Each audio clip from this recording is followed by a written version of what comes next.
സകല ലോകത്തിന്റെയും രാജാവും എന്റെ കർത്താവുമായ നമ്മുടെ ദൈവം വാഴ്ത്തപ്പെട്ടത്.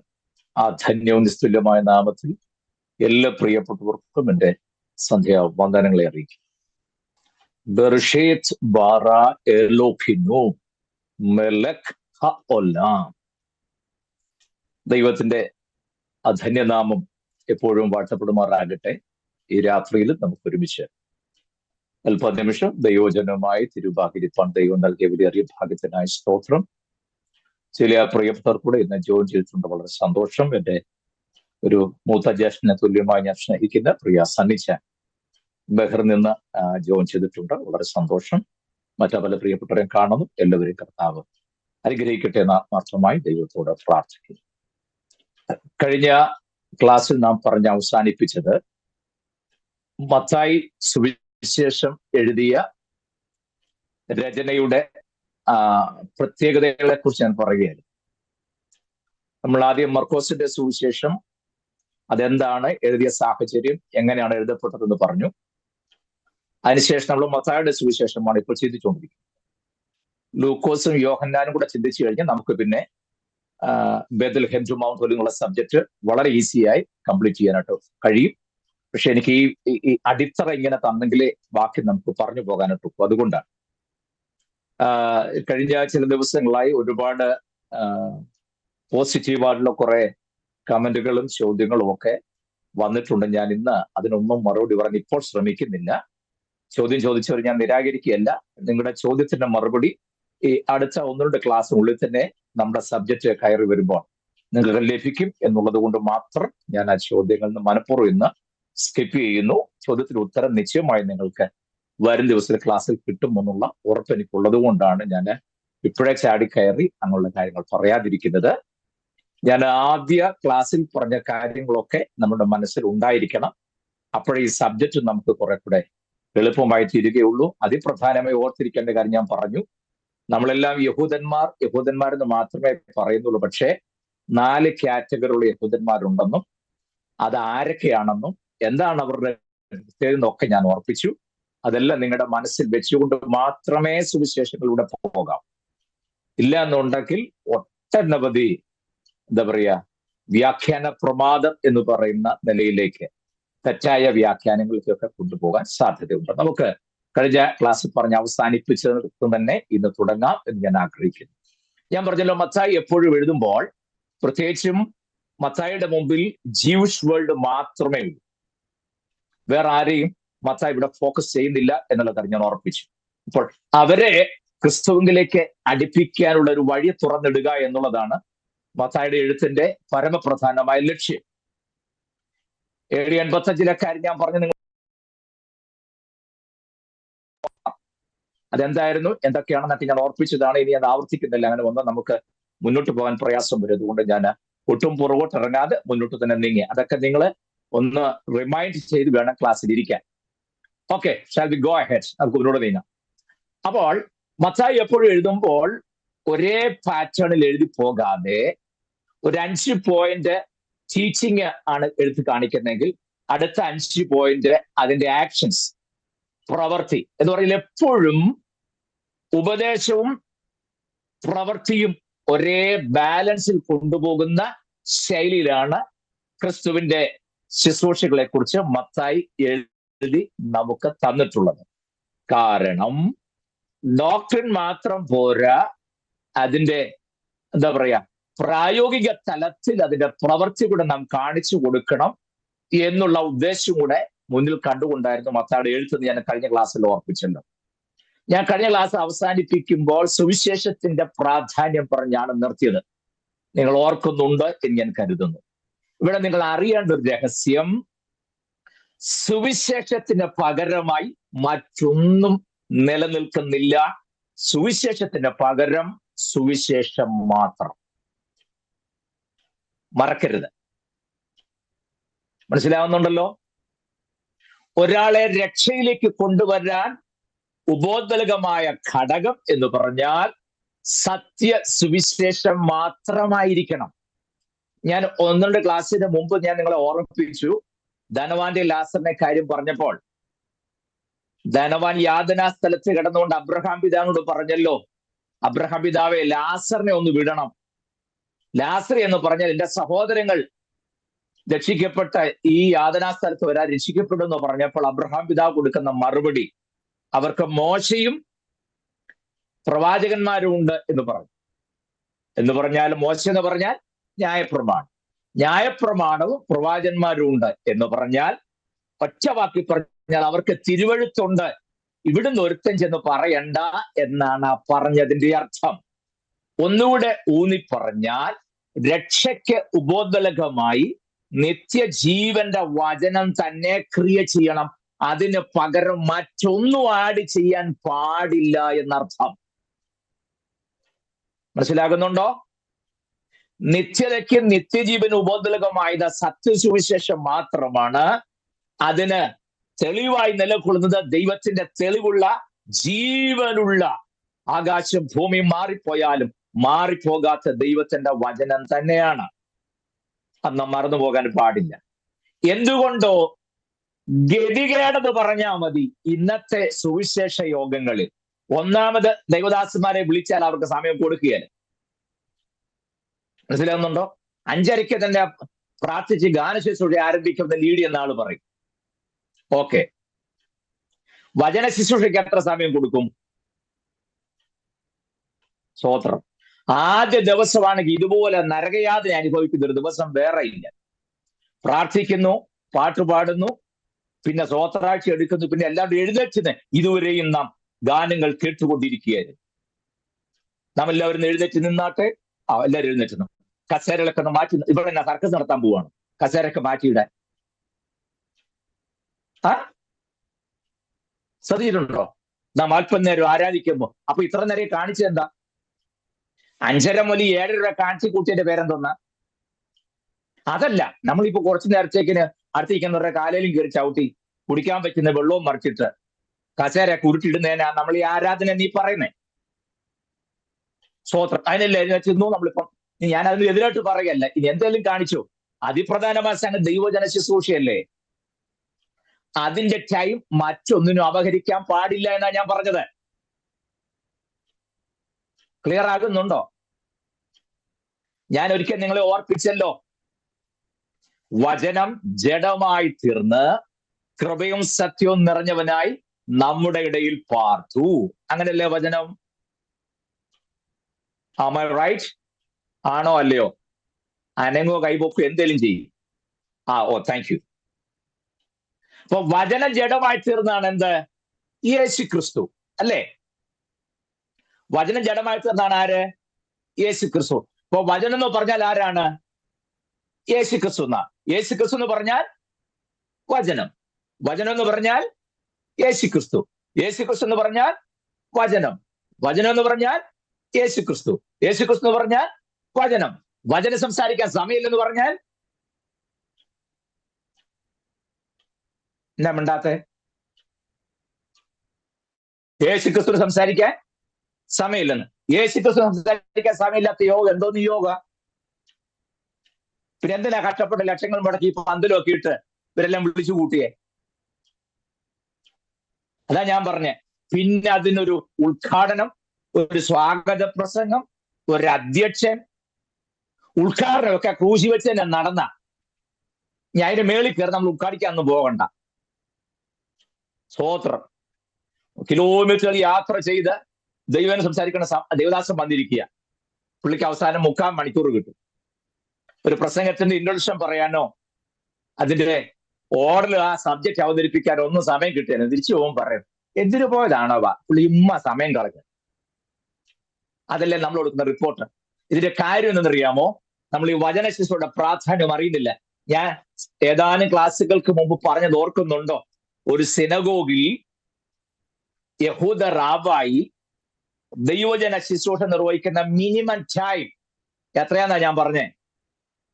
ഏറ്റവും കുറഞ്ഞത് 2.5 മണിക്കൂറാണ് ഏറ്റവും കുറഞ്ഞത്. അതിൽ കൂടുകയെ ചെയ്യുള്ളൂ, കുറയുകയില്ല. മിനിമം 2.5 മണിക്കൂർ ദൈവവചനത്തിന്റെ പൊരുള് തിരിക്കണം. വചന ശുശ്രൂഷ എന്ന് പറഞ്ഞാൽ ഇത് നിങ്ങൾ സ്റ്റേജിൽ കേട്ടിട്ടില്ലേ? ഞാൻ എൻ്റെ പ്രാർത്ഥനാ മുറിയിൽ പ്രാർത്ഥിച്ചുകൊണ്ടിരിക്കുമ്പോൾ ദൈവം എനിക്ക് തന്ന ചില ചിന്തകൾ ഞാൻ നിങ്ങളുമായി പങ്കുവെക്കുന്നു. ദൈവം തന്ന ചിന്തയാണെന്ന് പറഞ്ഞ മനസ്സിൽ തോന്നിയ ചിന്ത പറയാനുള്ള വേദിയല്ല ദൈവവചന ശുശ്രൂഷ. You got it what I M saying? ഞാൻ പറഞ്ഞ് നിങ്ങൾക്ക് മനസ്സിലാകുന്നുണ്ടോ? വചന ശുശ്രൂഷ പ്രാർത്ഥനാ മുറിയിൽ കിട്ടിയ ചിന്ത പറയാനുള്ള വേദിയല്ല. Listen me carefully. സ്തോത്രം. നോ. ഒരേ വിഷയത്തിൽ പ്രാർത്ഥിച്ച് ദൈവാത്മാവ് തന്ന ചിന്തയാണെന്നും പറഞ്ഞ് ഒരേ വിഷയത്തെ 100 ചിന്തയാക്കി പറഞ്ഞത് കൊണ്ടല്ലേ ജനത്തിന്റെ ഇടയിൽ കൺഫ്യൂഷൻസ് എല്ലാം ഉണ്ടായത്? ആണോ അല്ലയോ? അങ്ങനല്ല. വചന ശുശ്രൂഷ എന്ന് പറഞ്ഞാൽ വചനത്തിന്റെ പൊരുൾ തിരിച്ചു കൊടുക്കണം. അതിന് മെനക്കെടാതെ പറ്റുകയില്ല. രക്തം ചെയ്യാൻ ഗ്ലോറി, ആമേൻ, ഹല്ലേലൂയ. ഇന്ന് രാത്രികാലം കടന്നു വരുവാൻ തക്കണമായി ഇടയായി തീരുവാൻ തക്കണമെന്ന് പറഞ്ഞാൽ പൊരുൾ തിരിക്കാൻ ഒക്കെയല്ല.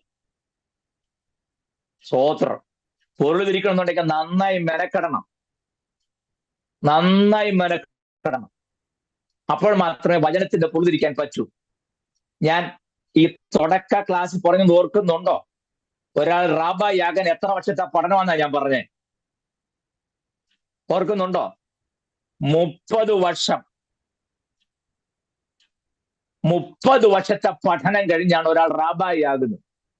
നമുക്കതിന് ദശാംശമുള്ളൂ. 3 വർഷത്തെ BCH കഴിഞ്ഞാൽ രക്ഷപ്പെടും. സ്തോത്രം. പഠിപ്പിക്കുന്ന സബ്ജക്റ്റോ എന്താ? Bible survey, Indian church history, theology എന്ന് പറഞ്ഞു കുറച്ച് സാധനം. പിന്നെന്തുവാ? Counselling, church growth. ഇതൊക്കെ പരിശുദ്ധാത്മാവ് ചെയ്യേണ്ട പണി നമുക്ക് എങ്ങനെ ചെയ്യാം? അതാ ഓളെ പഠിപ്പിക്കുന്നത്. Church growth. കർത്താവ് പറഞ്ഞു, ഞാൻ എന്റെ സഭയെ പണി പോരാ, നമുക്കതിന് ടെക്നിക്ക് പഠിക്കണം. പോട്ടെ, നിങ്ങൾ മുഷിയെന്നുള്ളത് ഞാൻ ആ ഭാഗത്തിന് പോകും. എന്താ പറഞ്ഞതെന്നറിയാമോ? സുവിശേഷത്തിന്റെ വേദി, സുവിശേഷത്തിന്റെ സത്യം മറ്റൊന്നിനും അപഹരിക്കപ്പെടാൻ പാടില്ല. നമ്മുടെ ഇപ്പോൾ കയറി വന്ന് വേറെ ട്രെൻഡാണ് സാക്ഷ്യത്തിന് സമയം, കൺവെൻഷൻ വേദി. സ്തോത്രം. പ്രത്യേകിച്ച് ജയിലിൽ നിന്നൊക്കെ രക്ഷിക്കപ്പെട്ടു വന്നവരാണെങ്കിൽ തീർന്നു. കുഴിക്കാലെ ചില വർഷങ്ങൾക്ക് മുമ്പ് ഒരു കൺവെൻഷൻ നടന്നു. സണിച്ചാൻ അറിയാം. ഞങ്ങൾ താമസത്തിൽ തൊട്ടടുത്താണ്. സഹോദരൻ എല്ലാ വർഷവും അദ്ദേഹത്തിന്റെ വീണ്ടും മുറ്റത്ത് ഒരു കൺവെൻഷൻ നടന്നു. ഒരു പ്രാവശ്യം കൺവെൻഷൻ ഏറ്റവും ഒടുവിൽ പ്രസംഗിക്കാൻ വന്ന വ്യക്തി കരിക്കൻവില്ല കൊലക്കേസിലെ റെനി ജോർജ്, എനിക്ക് വ്യക്തിപരമായി അടുത്തറിയാവുന്ന ആളാണ്, സണിച്ചറിക്കറിയാം. അദ്ദേഹമാണ് അവിടെ യോഗത്തിന് വന്നത്. അന്ന് അധ്യക്ഷനായിട്ട് എന്നെ പിടിച്ചിരുത്തുകയും ചെയ്തു. സ്വത്രം. ഞാൻ സ്റ്റേജിലുണ്ട്. അപ്പൊ ഞങ്ങൾ സംസാരിക്കുകയൊക്കെ ചെയ്തു. അദ്ദേഹത്തിന്റെ പ്രസംഗം കേൾക്കാൻ എന്തുമാത്രം ആളെന്ന് വന്നെന്നറിയോ? എന്താ സംഭവം എന്നറിയാമോ? കരിക്കൻവില്ല കൊലക്കേസിൽ 3 പേരെ കൊലപ്പെടുത്തിയ വ്യക്തിയാ പ്രസംഗിക്കാൻ വന്നിരിക്കുന്നത്. അപ്പം പുള്ളി തിരുവല്ലായി വന്ന് കരിക്കൻവില്ല വീട്ടിൽ കയറി ഓരോരുത്തരെ പിടിച്ചതും മർദ്ദിച്ചതും കൊല്ലാൻ കത്തിയെടുത്തതും ഇങ്ങനെ മുറിച്ചതും പീസാക്കിയതും രക്തം ചിന്തിയ കാര്യമൊക്കെ പറയുന്നത് കേൾക്കാൻ ആൾക്കാർ ഇങ്ങനെ ആ പരിസരം മുഴുവൻ, വീടിന്റെ മുറ്റത്തെ പരിസരത്തെ റബ്ബർ തോട്ടത്തിലൊക്കെ ഭയങ്കര ആളാ. ഞാൻ ഇദ്ദേഹത്തെ ദൈവം സൃഷ്ടിക്കാൻ ക്ഷണിച്ചു. അദ്ദേഹം എഴുന്നേറ്റ് 2 ചെറിയ വാക്കിൽ പ്രാർത്ഥിച്ചിട്ട് എഫേസ്യ ലേഖനം 2-ാം അധ്യായത്തിന്റെ 1 മുതൽ 5 വരെയുള്ള വാക്യം വായിച്ചു വെച്ച്, അതികുറങ്ങളാലും പാപങ്ങളാലും മരിച്ചവരെ നമ്മെ ജീവിപ്പിച്ചെന്ന് പറഞ്ഞ് പക്കാ സുവിശേഷം പറഞ്ഞ് യോഗം അവസാനിച്ച് തിരിച്ച് ഞങ്ങൾ പോരുമ്പോൾ ഞാൻ അവിടെ തൊട്ടടുത്ത താമസം നടന്നു പോവുക. അപ്പൊ പുറകെ വരുന്നവരെല്ലാം പറഞ്ഞു, വെറുതെ മെനക്കെട്ട്. ആ മനുഷ്യൻ അവിടുത്തെ ആ കൊലക്കേസിലെ കാര്യം, കൊന്ന കാര്യമൊക്കെ പറഞ്ഞതൊക്കെ കേൾക്കാൻ ഒരു ത്രില്ലുണ്ടായിരുന്നു. ആൾക്കാർ പറഞ്ഞുകൊണ്ട് പോയി, ഞാൻ കേട്ടോണ്ടിരിക്കുക. അതൊന്നും പറയാതെ ആർക്ക് പിടികിട്ടാത്ത എഫേസ്യ ലേഖനം പറഞ്ഞ എന്തോന്ന് ഗുണമുണ്ടെന്ന്. അപ്പം ജനം വന്നത് എന്തിനാണെന്നറിയാമോ? അദ്ദേഹം സംസാരിക്കുന്ന സുവിശേഷം കേൾക്കാനല്ല. പുള്ളിക്കാരൻ എങ്ങനെയാണ് ആ വീട്ടിൽ കയറിയത്, ആ വീട്ടിലെ 3 പേരെ എങ്ങനെയാണ് ആ കൊല്ലുന്നതിന് മുമ്പ് അവരെ പിടിച്ചു നിർത്തിയത്, എങ്ങനെയാണ് കത്തിയെടുത്തപ്പോൾ അവരെങ്ങനെയാണ് പ്രതികരിച്ചത്, ചോര തീറ്റിയപ്പോൾ എന്തൊക്കെ സംഭവിച്ചു, ഇതെല്ലാം കേൾക്കാൻ ഞാൻ ആകാംക്ഷയോടിരിക്കുക. സുവിശേഷം പറഞ്ഞ പറയാ കൊള്ളുകയല്ല. മറ്റേതാരണം കേൾക്കാൻ നമുക്ക് ഇൻട്രസ്റ്റ്. എങ്ങനെയുണ്ട്? സ്തോത്രം. എന്തിനാ അവരെ കുറ്റം പറഞ്ഞാൽ? നമ്മൾ പ്രസംഗം കേട്ടാ ഉറങ്ങും, പിന്നെ ഇപ്പൊ അവരുടെ കാര്യം പറയണം അല്ലേ? ശരിയല്ലേ ഞാൻ പറഞ്ഞേ? സ്തോത്രം. കണ്ടോ സത്യസുവിശേഷത്തിന്റെ വേദികൾ പോണ പോക്ക് കണ്ടോ? ഞാൻ പലപ്പോഴും ഞാൻ വിമർശിക്കുകയോ കുറ്റം പറയുകയോ നിങ്ങൾ ചിന്തിക്കരുത്, അങ്ങനല്ല. തിരുവചനത്തിലൊരു വാക്യം അത് വായിച്ചു കഴിഞ്ഞാൽ രാത്രി കിടന്ന് ഉറങ്ങാൻ പറ്റുമെന്ന് എനിക്ക് അറിയത്തില്ല. ഞാൻ നിന്നോട് കണക്ക് തീർക്കുന്ന നാളിൽ നിന്റെ കരങ്ങൾ ബലപ്പെട്ടിരിക്കുമോ? നമ്മളോട് കണക്ക് തീർക്കുന്ന ഒരു നാളുണ്ടെന്നും കിട്ടിയ അവസരം എങ്ങനെ യൂട്ടിലൈസ് ചെയ്തെന്ന് ചോദിക്കുമ്പോൾ എങ്ങനെ മറുപടി കൊടുക്കും? വേദി കിട്ടിയിട്ട് സുവിശേഷം പറയാമായിരുന്ന, ക്രൂശിനെ ഉയർത്താവുന്ന വേദിയിൽ നീ എന്ത് ചെയ്തു ചോദ്യത്തിന് മുമ്പാകെ എങ്ങനെ മറുപടി കൊടുക്കും? പ്രിയരെ, ഞാൻ മടങ്ങി വരുന്നു. മത്തായി എപ്പോഴും തിയറി മാത്രം പറയാതെ പ്രാക്ടിക്കൽ ലൈഫ് കൂടെ പറഞ്ഞുകൊണ്ടാണ് മുന്നോട്ട് നീങ്ങിയത്. ഈ മത്തായിയുടെ സുവിശേഷത്തെ കുറിച്ച് പറയുന്ന മറ്റൊരു പ്രധാനപ്പെട്ട സംഗതി എന്തറിയാമോ? It's a Jewish gospel. Jewish gospel, യഹൂദന്മാരുടെ സുവിശേഷം എന്ന് പറയാറുണ്ട്. എന്ന് പറഞ്ഞാൽ യഹൂദന്മാർക്കുള്ള സുവിശേഷം. അതിന്റെ കാരണം എന്ന് ചോദിച്ചു കഴിഞ്ഞാൽ മത്തായിയുടെ സുവിശേഷന്റെ അതിനകത്തെ കോണ്ടന്റ് നോക്കിക്കഴിഞ്ഞാൽ എനിക്ക് പിടികിട്ടും. എന്ന് പറഞ്ഞാൽ അതിനകത്ത് എഴുതിയിരിക്കുന്ന പഴയ നിയമത്തിൽ എടുത്തിരിക്കുന്ന കൊട്ടേഷൻസ്, അല്യൂഷൻസ്, കമ്പാരിസൺസ്, ഇതെല്ലാം ഒട്ടനവധി പഴയ നിയമത്തിൽ നിന്നുള്ള ഉദ്ധരണികൾ നിരവധിയായി മത്തായിയുടെ സുവിശേഷത്തിൽ കാണുന്നത് കൊണ്ട് തന്നെ ഇതിനെ ഒരു ജൂയിഷ് ഗോസ്പൽ എന്ന് പറയാറുണ്ട്. അത്രയും പറഞ്ഞാൽ ആ പോയിന്റ് വിടുന്നത്, കാരണം എനിക്ക് അവിടെ നിന്നാൽ ഒക്കത്തില്ല. കുറേയേറെ ഇന്ന് പറയേണ്ട പോയിന്റ്സ് ഞാൻ നോട്ട് ചെയ്തിട്ടുണ്ട്, എനിക്ക് അത് പറയണം. നമ്മൾ ഇനി ഇത് പറയുമ്പോൾ നമ്മൾ മനസ്സിലാക്കേണ്ട മറ്റൊരു കാര്യം, how this gospel has been tied up with Old Testament. അതൊന്നും അറിഞ്ഞിരിക്കും നല്ലത്. ഈ മത്തായിയുടെ സുവിശേഷം എങ്ങനെയാണ് പഴയ നിയമവുമായി ബന്ധപ്പെട്ടിരിക്കുന്ന, how this gospel has been tied up with Old Testament. എന്തുകൊണ്ടാണ് പഴയ നിയമവുമായി tied up ആയിട്ടുള്ള ഒരു ഗോസ്പലാണ് മത്തായിയുടെ സുവിശേഷം എന്ന് പറയാൻ കാരണം? അതിനകത്ത് അതിശയോക്തി ഒന്നുമില്ല. വിശുദ്ധ തിരുവഴുത്തിലെ പ്രധാനപ്പെട്ട 4 പ്രവാചകന്മാർ ആരൊക്കെ? ഹോശയ, മൈഖ, പിന്നെ ആരാണ്? യെശയ്യാവ്, ജെറമ്യ. ഈ 4 പേരും അവരുടെ പ്രവചനങ്ങളും അവരുടെ ഉദ്ധരണികളും നിരവധിയായി മത്തായിയുടെ സുവിശേഷത്തിലുണ്ട്. നിങ്ങൾ ശ്രദ്ധിച്ചിട്ടുണ്ടോ എന്ന് എനിക്ക് അറിഞ്ഞുകൂടും. ഈ 4 പ്രവാചകർ, ഹോശയ, മൈഖ, ഐസയ, ജെറമ്യ, ഈ 4 പ്രവാചകന്മാരും അവരുടെ ഉദ്ധരണികളും അവരുടെ പ്രവചന ശബ്ദങ്ങളും ഒക്കെ പ്രത്യേകിച്ചും തിരുവെഴുത്ത് നിവർത്തിയാകേണ്ടതിന് എന്ന് പറഞ്ഞ ഈ 4 പ്രവാചക പുസ്തകങ്ങളിലെ ഉദ്ധരണികൾ ആവർത്തിച്ചു വരുന്ന ഒരു പുസ്തകം കൂടെയാണ് ഏത്? മത്തായിയുടെ സുവിശേഷം. മറക്കരുത്. മർക്കോസ് ആരെയാണ് ഫോക്കസ് ചെയ്ത് ഞാൻ മർക്കോസ് സുവിശേഷത്തെ കുറിച്ച് അവിടെ നിന്നപ്പോ പറഞ്ഞു.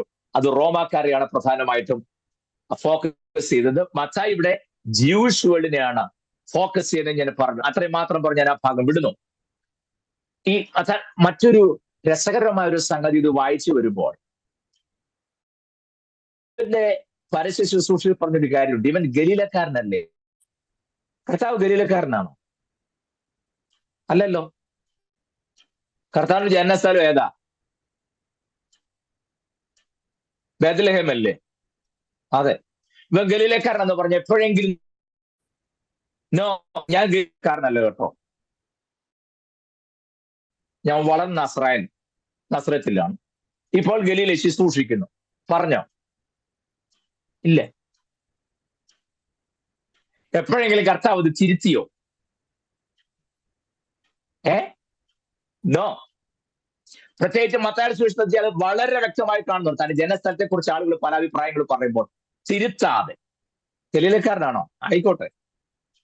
അല്ല, ഞാൻ ഗലീലക്കാരനൊന്നുമല്ല, ഞാൻ ബേത്ലഹേമിൽ ജനിച്ചതാണ്, ഞാൻ വളർന്ന നസ്രത്തിലാണെന്നേ ഉള്ളൂ, ഇപ്പോൾ ശുശ്രൂഷിക്കുന്ന ഗലീലാണ്, ഇതൊന്നും പറഞ്ഞില്ല. നമ്മളങ്ങനെ ആയിരിക്കണമായിരുന്നു അല്ലേ? നമ്മൾ ഇല്ലാത്തതിനെ ചേർത്ത് പറയാനായിട്ട് എത്രത്തോളം ബന്ധപ്പെടുന്നു എന്നല്ല, ഉള്ളത് പറയാതിരുന്ന. ഞാനൊരു കാര്യം പറയട്ടെ, പ്രത്യേകിച്ചും ദൈവദാസന്മാർ ശ്രദ്ധിക്കേണ്ട ഒരു കാര്യം ഞാൻ പറയാം. മറ്റുള്ളവർ നമ്മെ പുകഴ്ത്തുമ്പോൾ, വലുതാക്കി പറയുമ്പോൾ ദയവായി നിഗളഭാവം മനസ്സിലുണ്ടാകാൻ പാടില്ല. ഇപ്പൊ എന്നെ ക്ഷണിക്കുന്ന ദൈവദാസൻ പറയാണ്, കർത്താവിന്റെ ശ്രേഷ്ഠദാസൻ ഷാജി പാസ്റ്റർ നമ്മുടെ നടുവിലുണ്ട്. തിരക്കുകളുടെ നടുവിലും കർത്താവിന്റെ ദാസനെ ദൈവജനെ പഠിപ്പിക്കാൻ നമുക്ക് കിട്ടിയത് ഒരു ഭാഗ്യമായി കരുതുന്നു. കേരളത്തിന്റെ എല്ലാ അങ്ങോളം ഇങ്ങോളം ഭാഗത്ത്, കേരളത്തിൽ മാത്രമല്ല ഇന്ത്യയുടെ പല സംസ്ഥാനങ്ങളിലും വിദേശ രാജ്യങ്ങളിലും ലോക രാജ്യങ്ങളിലും ലോകത്തിന് വെളിയിലും എന്നൊക്കെ പറയുമ്പോൾ ലോകത്തിന് വെളിയിലോ? ആ എന്നൊക്കെ പറയുമ്പോ ഞാൻ കോളറൊക്കെ ഒന്ന് എടുത്ത് തീർച്ചിട്ടെ എനിക്ക് ഇന്ന് വരെ പിടി കിട്ടാത്തൊരു സ്റ്റേറ്റ്മെന്റ് ആണ് കർത്താവിന്റെ ശ്രേഷ്ഠദാസൻ. ഈ ദാസൻ എങ്ങനെയാ ശ്രേഷ്ഠനാകുന്നത് എനിക്ക് ഇന്ന് വരെ പിടി കിട്ടിയിട്ടില്ല. കർത്താവിന്റെ ശ്രേഷ്ഠദാസൻ എന്ന് കരുതി ആദരിക്കരുതെന്നല്ല ഞാൻ പറഞ്ഞത്, തെറ്റിദ്ധരിക്കരുത് കേട്ടോ. മനസ്സിലായില്ലേ?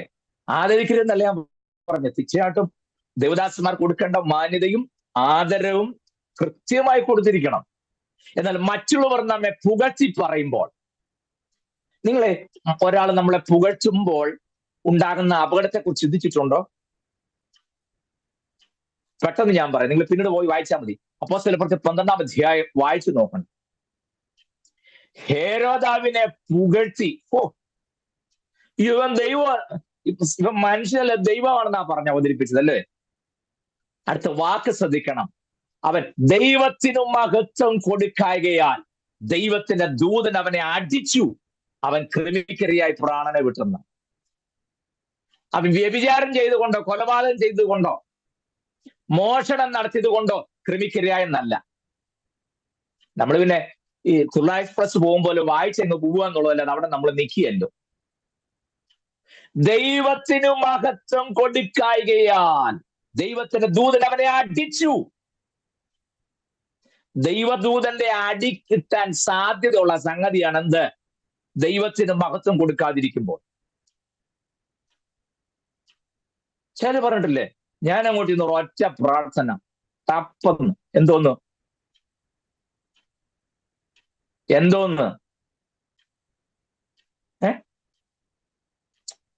ഞാൻ അങ്ങോട്ട് കൈ വെച്ചതേ ഉള്ളൂ. ഒരു ഇമ്പാർട്ടേഷൻ. ഇപ്പൊ അങ്ങനെ ഒരു പരിപാടി ഉള്ളേ, ഇമ്പാർട്ടേഷൻ. അല്ല, ഇത് ഹോൾസെയിലായിട്ട് കൊടുക്കുന്നവരും ഉണ്ട് കേട്ടോ, അതല്ല രസം. ഇത് മുഴുവൻ മൊത്തം മേടിച്ചിട്ടുണ്ട്, നമ്മൾ അവരെ ചെന്ന് തൊടുകയോ കെട്ടിപ്പിടിക്കുകയോ ചെയ്താൽ മതി. ഞാൻ പണ്ട് കോട്ടയത്ത് ഒരു യോഗത്തിൽ, സ്ഥലം ചോദിക്കരുത്, കൃത്യമായിട്ട് ചോദിച്ചാൽ കൃത്യം നിങ്ങൾ പൊക്കുന്നുള്ള ഞാൻ പറയുന്നില്ല.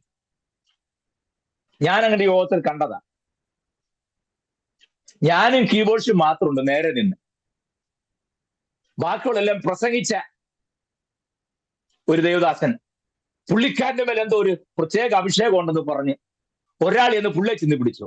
പറഞ്ഞു, ഞാൻ നോക്കുമ്പോ എല്ലാവരുടെ പുള്ളിയെ ചെന്ന് പിടിച്ചു. ചക്കര ഈച്ച വെച്ചും പോലെ എല്ലാം കൂടെ ചെന്നിരിക്കുക.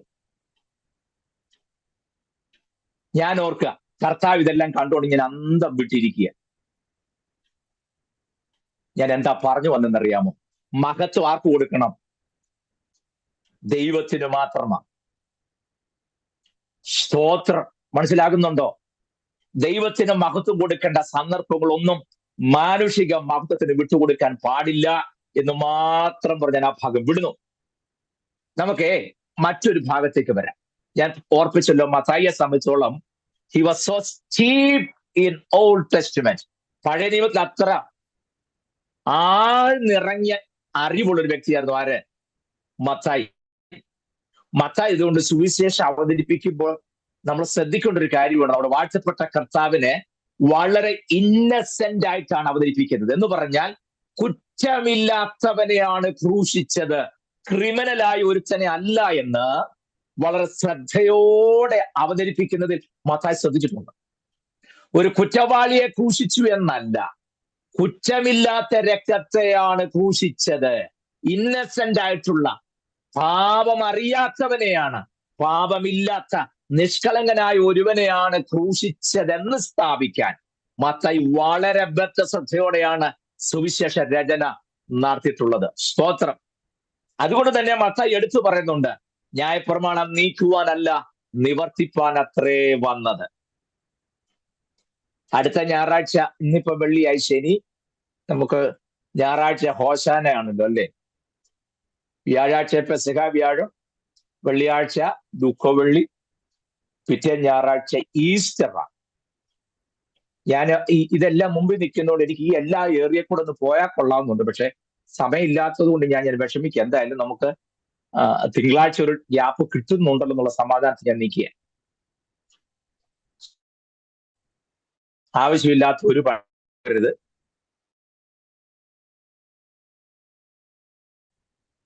അതാദ്യം മനസ്സിലാക്കണം. ഈസ്റ്ററും ദിവസമല്ല ഈസ്റ്റർ. ഈസ്റ്റർ എന്ന പേര് തന്നെ ഉണ്ടായത് ഇസ്റ്റാർ ദേവിയുടെ ഉത്സവം മുമ്പ് ഒരിക്കലും. എങ്ങനെ ഇതിനകത്ത് വന്ന് നമ്മൾ നിങ്ങളുടെ മുഖം വാടിയോ? തിങ്കളാഴ്ച പോയി പച്ചരി മേടിക്കാൻ ഓർത്തിരിക്കുകയായിരുന്നല്ലേ നമുക്ക് ഇൻട്രിയപ്പം ഉണ്ടാക്കാൻ, ഇല്ലേ? പിന്നെ ഇൻട്രിയപ്പം നമ്മൾ ഉണ്ടാക്കി വേണം. അപ്പൊക്കെ ഉണ്ടാക്കി ഇൻട്രിയപ്പം എന്നറിയോ? ഈ ക്രൂശിന്റെ മേളിൽ എഴുതിയിട്ടുള്ളോ INRI അല്ലേ? ക്രൂശിന് മേളിട്ടില്ലേ INRI ചേർത്ത് വായിച്ചപ്പോ ഇൻട്രി. മിക്കവാറും നീ ഇൻട്രും അതിനുള്ള എല്ലാ സാധ്യതയും കാണുന്നു. എന്റെ പൊന്നോട് വരെ INRI അല്ല, അത് ആദ്യം മനസ്സിലാക്ക്.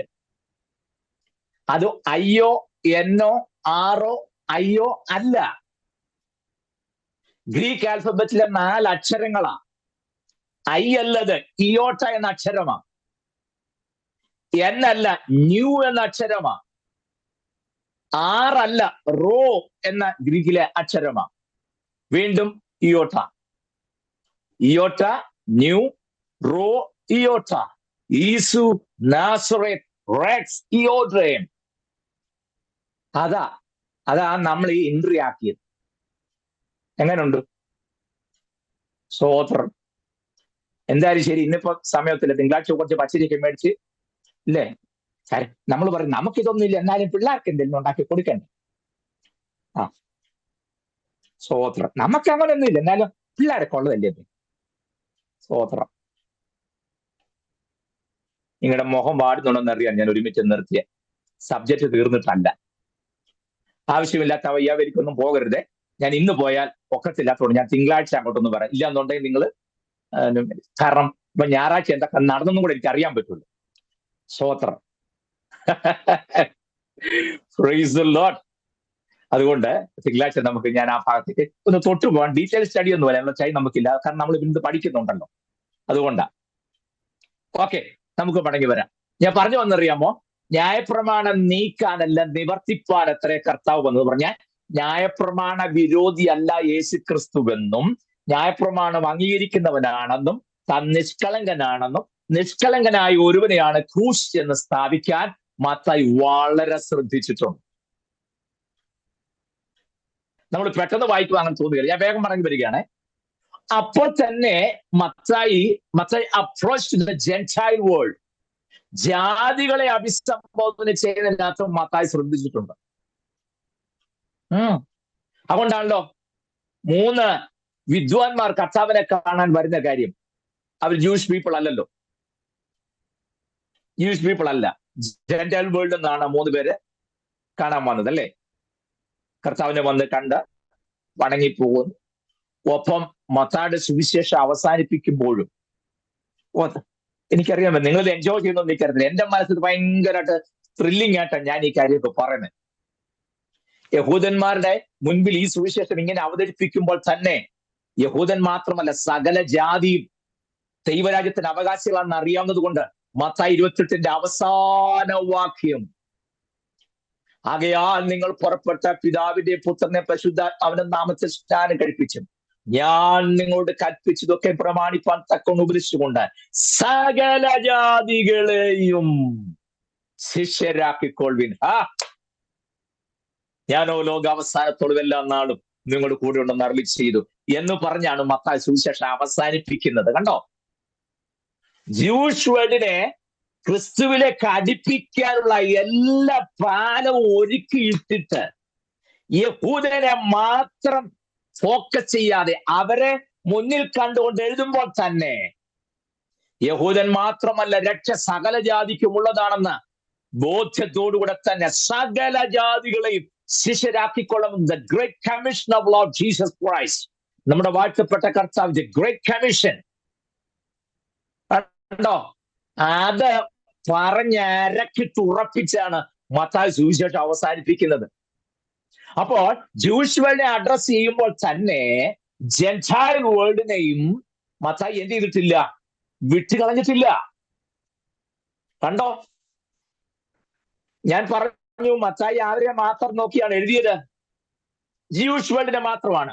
അപ്പോൾ തന്നെ ഇവരെ മറന്നിട്ടില്ല. അതിന്റെ കാരണം മുമ്പ് പറഞ്ഞ പോയിന്റ് മറന്നു പോകരുത്. ഒരു ഭാഗത്ത് ടീച്ചിങ്സ് അവതരിപ്പിക്കുമ്പോൾ തന്നെ മറുഭാഗത്ത് ടീച്ചിങ്സ് മാത്രം പോരാ, പ്രവൃത്തിയും വേണമെന്ന് സമർത്ഥിക്കുന്ന രീതിയിൽ അത്ര സിസ്റ്റമാറ്റിക്കലായിട്ട് സുവിശേഷം എഴുതിയ മത്തായി പറയാതെ അവരെ കൂടി എന്ത് ചെയ്തിരിക്കുന്നു?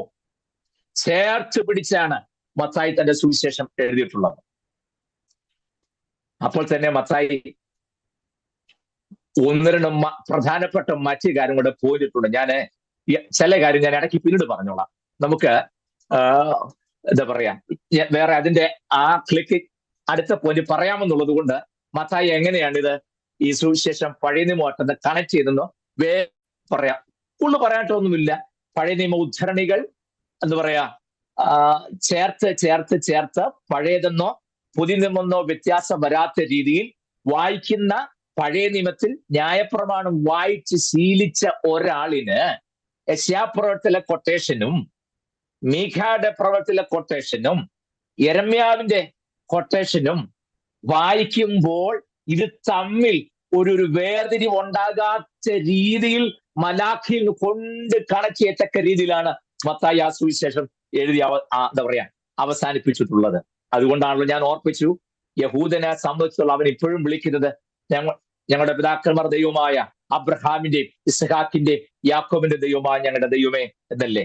അതറിയാവുന്ന മത്തായി തുടങ്ങിയത് കൊണ്ടോ സുവിശേഷം അബ്രഹാമിന്റെ പുത്രനായ ദാവീദിന്റെ പുത്രനായ യേശു ക്രിസ്തുവിന്റെ വംശാവലി എന്ന് പറഞ്ഞാണ് മത്തായി ആ സുവിശേഷം തുടങ്ങുന്നത്.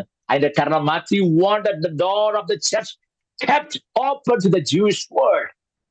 സുവിശേഷത്തിന്റെ വാതിൽ യഹൂദന്റെ മുമ്പിൽ സദാ തുറന്നു കിടക്കണമെന്നുള്ള ഉദ്ദേശത്തിൽ തന്നെ ഈ സുവിശേഷം വളരെ കൃത്യമായി മത്തായി അവതരിപ്പിക്കുകയാണ്.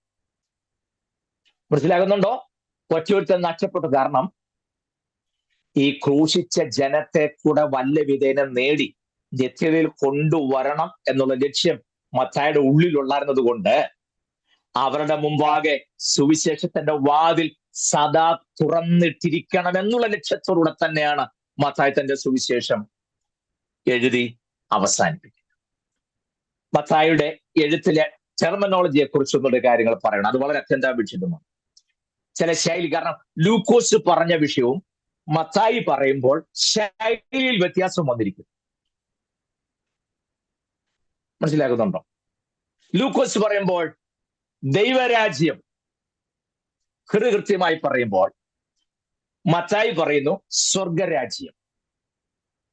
ഇത് രണ്ടും രണ്ടാണോ രണ്ടും ഒന്നാണോ എന്നുള്ളൊരു ആശയക്കുഴപ്പം പൊതുവെ ആളുകളുടെ നിലനിൽക്കുന്നുണ്ട്. പ്രത്യേകിച്ച് ഇംഗലത്തിലെ പണ്ഡിതന്മാരായ ദേവദാസന്മാർ പലതിനെ കുറിച്ച് അഭിപ്രായം പറയുകയും പ്രസംഗിക്കുകയും ചെയ്ത് ഞാൻ കേട്ടിട്ടുണ്ട്. അവരെ തിരുത്താനോ അവരെ വിലയിരുത്താനൊന്നും ഞാൻ ആളല്ല, ഒരിക്കലും ചെയ്യുകയുമില്ല. പക്ഷെ ഒരു കാര്യം നമ്മൾ അറിയണം, ദൈവരാജ്യം സ്വർഗരാജ്യവും രണ്ടും രണ്ടല്ല, രണ്ടും ഒന്ന്. മത്തായി പറയുമ്പോൾ സ്വർഗരാജ്യമെന്നും ലൂക്കോസ് വളരെ കൃത്യമായി ദൈവരാജ്യമെന്നും പറയും. ഞാൻ പറഞ്ഞല്ലോ, ഇന്നും യഹൂദൻ ദൈവത്തെ വിളിക്കുന്ന നാമം ഉച്ചരിക്കാൻ അവന് പേടിയ. അപ്പോൾ യഹൂദൻ ഒരിക്കലും ദൈവത്തെ കയറി യാഹുവെ എന്ന് വിളിക്കണം. നമ്മൾ പിന്നെ യഹോവ എന്നൊക്കെ പറയുന്നതിന് ഒരു മടിയില്ലല്ലോ. യഹൂദന് പേടിയ, ആ പദം ഉപയോഗിക്കത്തില്ല. തിരുവെഴുത്ത് വായിച്ചു വരുമ്പോൾ യഹോവ എന്ന പദം കണ്ടാൽ ആ പദം മനഃപൂർവ്വം ഉച്ചരിക്കാതെ അവൻ യഹൂദൻ അവിടെ അദോനായ് എന്ന് ഉപയോഗിക്കും. മനസ്സിലാവുന്നുണ്ടോ? അദോനായ് എന്ന പദമാണ് ഉപയോഗിക്കുക. അദോനായ്, ലോർഡ്, പ്രഭു, കർത്താവ് എന്നുള്ള അർത്ഥത്തിൽ മാത്രം. അല്ലെങ്കിൽ ഹെഷം, വലിയ നാമം എന്നുള്ള അർത്ഥത്തിൽ ഹെഷം എന്ന എബ്രായ പദം ഉപയോഗിക്കും. അല്ലെങ്കിൽ യൂദ് ഹെയ് വഹെയ് എന്ന എബ്രായ പദം ഉപയോഗിക്കും. ഒരിക്കലും യാഹ്വേ എന്ന പദം ഉപയോഗിക്കില്ല. യഹൂദന് പേടിയാണ് ആ പദം. നിങ്ങള് ഇന്നിപ്പോ ഇന്റർനെറ്റ് എന്നുള്ളൊരു വലിയ സംവിധാനം ഉള്ളത് കൊണ്ട് ഏത് കാര്യം അന്വേഷിച്ചറിയാൻ നമുക്ക് എളുപ്പമുണ്ടല്ലോ. ഇസ്രയേലിലെ പ്രസിദ്ധമായ ന്യൂസ് പേപ്പർ ഉണ്ട്, ജൂയിഷ് ക്രോണിക്കിൾസ് എന്നാണ് ആ ന്യൂസ് പേപ്പറിന്റെ പേര്. ജൂയിഷ് ക്രോണിക്കിൾസ് ഇപ്പോഴും ഉള്ള പത്രം. ആ പത്രത്തിൽ ഒരു ന്യൂസോ ഏതെങ്കിലും സന്ദർഭത്തിൽ ഗാഡ് എന്ന പദം ഉപയോഗിക്കേണ്ടിട്ട് വന്നാൽ അവർ ഉപയോഗിക്കുന്ന രീതി നിങ്ങൾ അറിയണം. ജി വലിയ അക്ഷരത്തിൽ കൊടുക്കും, എന്നിട്ടൊരു ചെറിയ വര ഹൈഫൻ, എന്നിട്ട് ഡി ചെറുതായിട്ടൊന്ന് എഴുതും. എന്നറിയോ, അവന് പേടിയാ എഴുതാനും പറയാനും. ഇന്നും ജൂയിഷ് ക്രോണിക്കിൾസ് എന്ന പേപ്പറിൽ ഗാഡ് എന്ന പദം വന്നാൽ അവൻ ഗോഡ് എന്ന് പൂർണ്ണമായിട്ട് പറയത്തില്ല, അവർ പേടിയായിട്ട്. എഴുതുന്ന ജി ക്യാപിറ്റൽ ലെറ്റർ എഴുതിയിട്ട് ഒരു ചെറിയ വര ഡി ഏറ്റവും ചെറുതായിട്ട്. അത് കാണുമ്പോൾ അവൻ അറിയാം എന്താ ഉദ്ദേശിക്കുന്നത്. നമ്മളോ എന്റെ ദയ്യേ, ദൈവമേന്ന് പറയുന്നത് എന്റെ ദയ്യേ അല്ലെ? ഹാലിയ കർത്താവേ സ്തോത്രം, ഹാലിയ ഹാലിയ. ശരിയാണോ? ആണോ?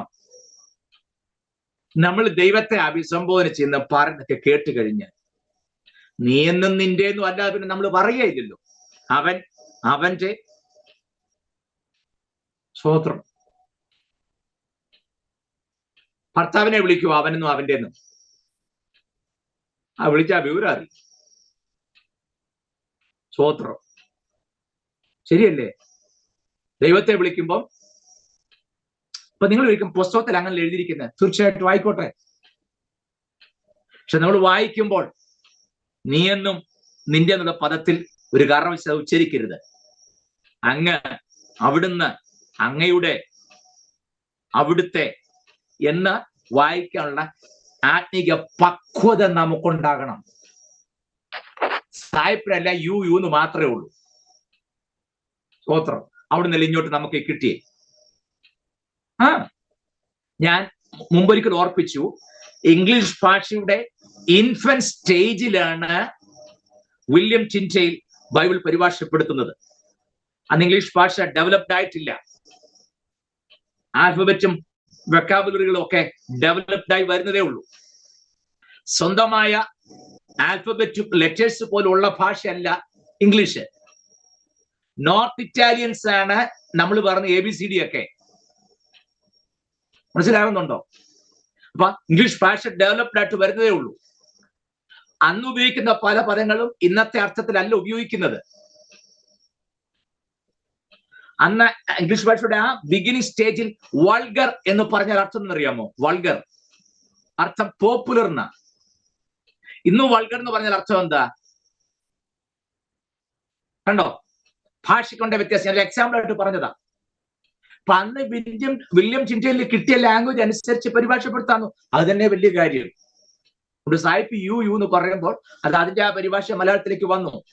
മലയാളത്തിലേക്ക് പരിഭാഷപ്പെടുത്തിയത് ആരാണ്? വേദപുസ്തകം.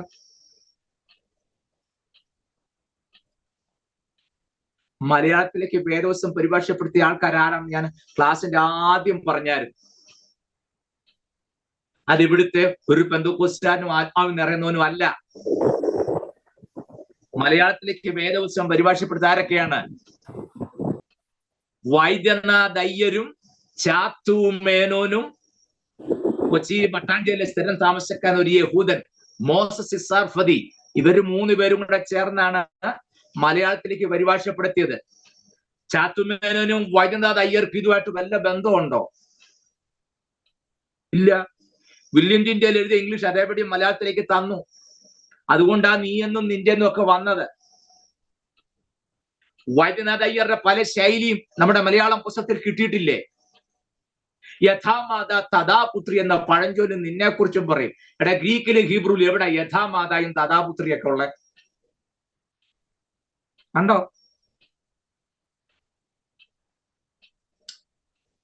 ഹീബ്രു സംസാരിക്കുന്ന സംസ്കൃതം എന്ന് പറയുമായിരുന്നു യഥാമാത തഥാപുത്രി എന്നൊക്കെ. കണ്ടോ? പട്ടണമേനവന്മാർ, പട്ടണമേനവൻ, ആ പദം എവിടുന്ന് വന്നതാ? കണ്ടോ, ചാത്തുമേനന്റെ കയ്യിൽ കിട്ടിയത് അത്. ഈശാനമൂലൻ അതാരാന്ന് എന്താ നമുക്കറിയത്തില്ല. നമ്മൾ പിന്നെ കൈ കൊട്ടി അവനെ തുള്ളാനിരിക്കല്ലേ. ഈശാനമൂലൻ അടിച്ചുയർന്നു പട്ടാക്കു തകർന്നെന്നു തോന്നിയപ്പോൾ. ഈശാനൻ ആരാണെന്നോ ഈശാനമൂലൻ ആരാണെന്ന് നമുക്കറിയത്തില്ല. നമുക്ക് കിട്ടി പിന്നെ നമ്മളങ്ങ് മിന്നുക എന്ന് മാത്രമേ ഉള്ളൂ. പാടാതിരിക്കരുത്. ആ പാട്ട് പാടണം, ആത്മാവ് നിറയണം. പഴയ പാട്ടേ പാടാവൂ, അതിലെ നിങ്ങൾ നിറയുകയും ചെയ്യാവൂ. പുതിയ പാട്ട് ഒന്നും പാടരുതെന്ന് എന്റെ അഭിപ്രായം. മുഴുവൻ ട്രാക്ക് തെറ്റിയ പാട്ടുകളാണ്. സ്തോത്രം. പുസ്തകം എന്താണെന്നോ ഒന്നും അറിയാൻ മേലാതെ അങ്ങനെയല്ലോ എന്റെ ഉപനിധിയെ എന്റെ ആശ്രയം എന്നൊക്കെ പറഞ്ഞ് പാടുന്നു.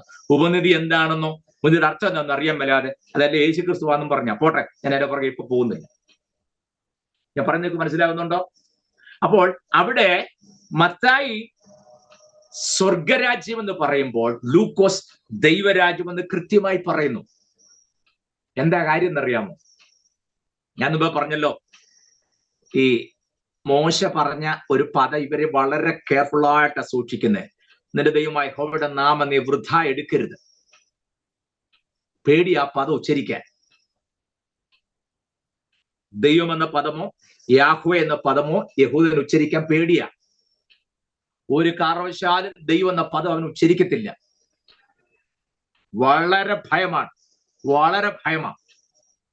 അപ്പൊ അതുകൊണ്ട് അതിന് പകരം ഉപയോഗിക്കുന്ന ഒരു എന്താ പറയുക സിനോണിമാണ് സ്വർഗം എന്നുള്ളത്. നമ്മളും പ്രാർത്ഥിക്കും പറയല്ലേ, സ്വർഗമേ അവിടുന്ന് കടാക്ഷിക്കണമേ, അത്ഭുതം ചെയ്യണമേ എന്ന് പറഞ്ഞാൽ അർത്ഥം എന്താ?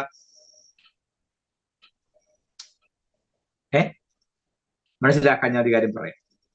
നമുക്ക് ബഹുമാനവും ആദരവും സൂചിപ്പിക്കാൻ നമ്മൾ ഉപയോഗിക്കുന്ന ഒരു ശൈലി. ഇപ്പൊ ഒരു കോടതിയിൽ ചെന്നു, ജഡ്ജിരിക്കുന്നു. ജഡ്ജിന്റെ പേരെന്തുവാ? നമുക്ക് എല്ലാവർക്കും അറിയുന്ന ജഡ്ജ് ആയിക്കോട്ടെ.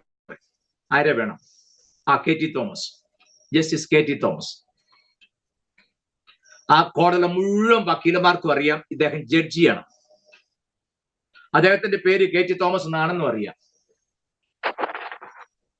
ഒരൊറ്റ വക്കീല് പോലും പറയത്തില്ല ബഹുമാനപ്പെട്ട ജഡ്ജി വിളിക്കുകയല്ല. കാരണം അദ്ദേഹത്തിന്റെ പദവിയെ സൂചിപ്പിക്കുന്ന പദമാ, അത് പറയത്തില്ല.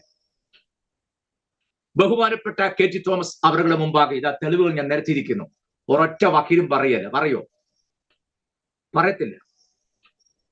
പകരം പറഞ്ഞറിയാമോ? ബഹുമാനപ്പെട്ട കോടതി, ഓണറബിൾ കോർട്ട്. ബഹുമാനപ്പെട്ട കോടതി എന്ന് പറഞ്ഞാൽ ആ കെട്ടിടവും അവിടെ കാണുന്ന മേശയെ ഉദ്ദേശിച്ചാണോ പറഞ്ഞേ? അല്ല. ബഹുമാനപ്പെട്ട കോടതി എന്ന് പറഞ്ഞാൽ ആ ചെയറിലിരിക്കുന്ന ജഡ്ജിനെ ഉദ്ദേശിച്ച അദ്ദേഹത്തുള്ള ബഹുമാനവും ആദരവും കൊണ്ട് അദ്ദേഹത്തിന്റെ പദവി വിളിച്ചു പറയുകയോ അദ്ദേഹത്തിന്റെ പേര് പറയുകയോ ചെയ്യാതെ അദ്ദേഹത്തെ അഭിസംബോധന ചെയ്യുന്നതാണ് ബഹുമാനപ്പെട്ട കോടതി. എന്നതുപോലെ യഹൂദൻ ഒരിക്കൽ പോലും ദൈവത്തിന്റെ ആക്ച്വൽ നെയിം പറയുകയോ ആ പദവി എന്താണെന്ന് വിളിച്ചു പറയുകയോ ചെയ്യാതെ ദൈവത്തെ അഭിസംബോധന ചെയ്തതിന് പകരം ഉപയോഗിക്കുന്ന പേരാണ് സ്വർഗമേ, സ്വർഗം. മനസ്സിലാകുന്നുണ്ടോ? സ്തോത്രം. അത് ഉപയോഗിക്കാനുള്ള ആ പേടി കൊണ്ടും ഭയം കൊണ്ടും ചെയ്യുന്നതാ. അല്ലാതെ ഇവിടെ രണ്ടായിട്ട് ഉദ്ദേശിച്ച് പറഞ്ഞതല്ല, രണ്ടും ഒന്ന് തന്നെയാണ്. ഒറ്റ കാര്യം കൂടെ പറഞ്ഞ് ഇന്നത്തെ ക്ലാസ്സിനെ അവസാനിപ്പിക്കാം. മത്തായിയുടെ എഴുത്തിന്റെ ശൈലി ഒന്ന് അറിഞ്ഞിരിക്കാൻ വേണ്ടിയിട്ടാണ്. മത്തായി മറ്റൊരു പദം ഉപയോഗിക്കുന്നുണ്ട്. നിങ്ങൾ സുവിശേഷങ്ങൾ മൊത്തം വായിച്ചു വരുമ്പോൾ ഉപയോഗിക്കുന്ന പദം, അത് മത്തായിയുടെ സുവിശേഷത്തിൽ മാത്രമല്ല അപ്പോസ്തല പ്രവൃത്തി 8-ാം അധ്യായത്തിൽ കാണുന്ന ഒരു ശൈലിയാണ്. ഷണ്ണൻ എന്ന പദം മത്തായി ഉപയോഗിക്കുന്നുണ്ട്. അതാരാന്ന് എന്താണ് നമ്മൾ അറിഞ്ഞിരിക്കുന്നത് നല്ലതാണ്. നിങ്ങള് ആവർത്തന പുസ്തകം എടുത്തേ, 23-ാം അധ്യായത്തിന് 1-ാമത് വാക്യം.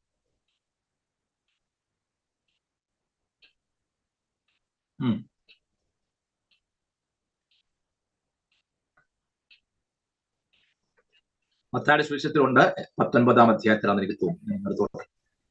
23-ന്റെ 1. ഷണ്ണനോ ചിഹ്നലിംഗനോ യഹോവയുടെ സഭയിൽ പ്രവേശിക്കരുത്. കൗലടയൻ യഹോവയുടെ സഭയിൽ പ്രവേശിക്കരുത്. മതി. 1-ാമത്തെ വാക്യം ഒന്നുകൂടെ വായിച്ചേ.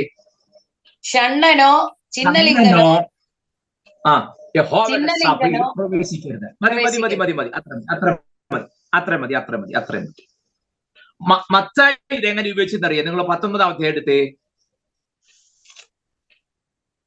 മത്തായി 19-ാം അധ്യായം അതിന്റെ ഞാനൊന്ന് എടുത്തോട്ടെ. 12-ാമത്തെ വാക്യമാണോ? അമ്മയുടെ ഗർഭത്തിൽ നിന്ന് ഷണ്ണന്മാരായി ജനിച്ചവർ ഉണ്ട്. മനുഷ്യർ ഷണ്ണന്മാരാക്കിയ ഷണ്ണന്മാരുണ്ട്. അടുത്തത് സ്വർഗരാജ്യ നിമിത്തം തങ്ങളെ തന്നെ ഷണ്ണന്മാരാക്കിയ ഷണ്ണന്മാരുമുണ്ട്. ഗ്രഹിപ്പാൻ കഴിയുന്നവർ ഗ്രഹിക്കട്ടെ എന്ന് പറഞ്ഞു. നോക്കണേ, 2-3 തവണ ആവർത്തിച്ച് മത്തായി ആ പദം ഉപയോഗിക്കുന്നു. അത് നമ്മൾ അറിഞ്ഞിരിക്കേണ്ട അത്യാവശ്യമാണ്. ഒരു കാര്യം ഒന്ന് ക്ലാരിഫൈ ചെയ്ത് ഇന്ന് ഞാൻ എന്റെ ക്ലാസ് അവസാനിപ്പിക്കാം. അത് മനസ്സിലാക്കാൻ ഞാൻ പെട്ടെന്ന് ഒരു ഉദാഹരണം പറയാം. അപ്പോസ്തലപ്രവൃത്തി 8-ാം അധ്യായത്തിൽ എത്യോപ്യ രാജ്ഞിയുടെ സൈന്യാധിപനായിരിക്കുന്ന ഷണ്ണൻ യെരൂശലേമിൽ നമസ്കരിക്കാൻ പോയിട്ട് തിരിച്ചു വരുന്ന രംഗം അല്ലേ? നമ്മള് നിരവധി പ്രശ്നം കേട്ടിട്ടുണ്ട്. അദ്ദേഹം യെരൂശലേം ദേവാലയത്തിൽ നമസ്കരിക്കാൻ പോയി. അവിടെ ചെന്നപ്പോഴാണ് അങ്ങക്കിനരോ ഷണ്ണന്മാരെ വേർക്കുന്നു, അവിടെ യെരൂശലേമിൽ പ്രവേശനമില്ല, അതുകൊണ്ട് അദ്ദേഹത്തിന് നമസ്കരിക്കാൻ കഴിയാതെ തിരിച്ചു വരുന്ന വഴി വെച്ച് ഫിലിപ്പോസ് അദ്ദേഹത്തെ എതിർപ്പെടുന്നു. അവർ തമ്മിൽ വചനം സംസാരിക്കുന്നു. അദ്ദേഹം രക്ഷിക്കപ്പെടുന്നു. ലാസ്റ്റ് അദ്ദേഹം സ്നാനപ്പെടുന്ന രംഗം അല്ലേ? യെരൂശലേമിൽ നമസ്കരിക്കാൻ പോയിട്ട് ദേവാലയത്തിൽ കയറി അദ്ദേഹം മടങ്ങി വരിക. ഞാനൊരു കാര്യം ചോദിക്കട്ടെ, അദ്ദേഹം നമസ്കരിക്കാൻ പോയിട്ട് യെരൂശലേം ദേവാലയത്തിൽ കയറിയില്ലെന്നും നമസ്കരിക്കാൻ പറ്റിയില്ലെന്നൊക്കെ ആരായി പറഞ്ഞേ?